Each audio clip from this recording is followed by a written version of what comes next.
Corey Feldman has no idea what it's like not to be famous. He was just 3 years old in this McDonald's commercial. McDonald's gift certificates. I literally was famous before I knew my own name. His roles defined the 80s.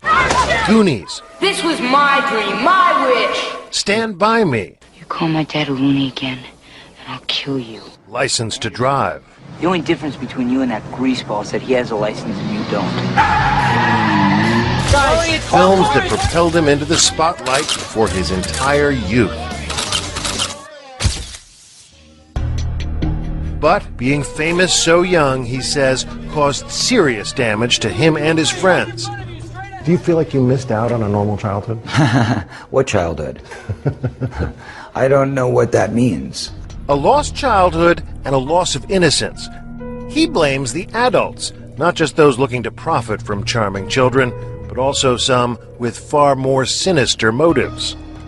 I can tell you that the number one problem in Hollywood was and is and always will be pedophilia.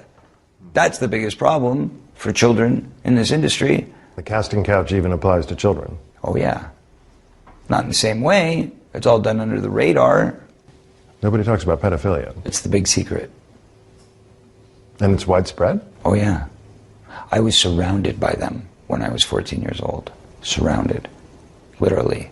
Didn't even know it. It wasn't until I was old enough to realize what they were and what they wanted and what they were about and the types of people that were surrounding me till I went, oh my God, they were everywhere like vultures.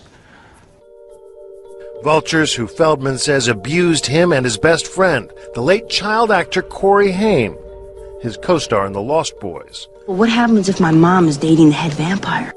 Feldman says the trauma of that pedophilia contributed to Haim's death. There's one person to blame in the death of Corey Haim, and that person happens to be a Hollywood mogul. And that person needs to be exposed, but unfortunately I can't be the one to do it. But the person that knows who did it and knows who he is watching right now, I guarantee you. Yeah. Intriguing. Yeah. There was a circle of older men that surrounded themselves around this group of kids. And they all had either their own power or connections to great power in the entertainment industry. Feldman won't name names. And he admits his friend had a struggle with addiction, which he says was a mechanism to cope with his demons. It was a symptom. It was a symptom, correct. Are we in it? In 2008, the two Coreys confronted each other on their reality show about the dark past they shared. You let me get around in my life, man. Raped, so to speak. When I was about 14 and a half, and I'm saying this right now. What'd you do, man, when you saw that going down when I was 14 to me? What'd you do? You knew about it. You want to talk about the truth? Okay, well then let's talk about the truth. I was being molested at the same time by somebody else. What'd you do?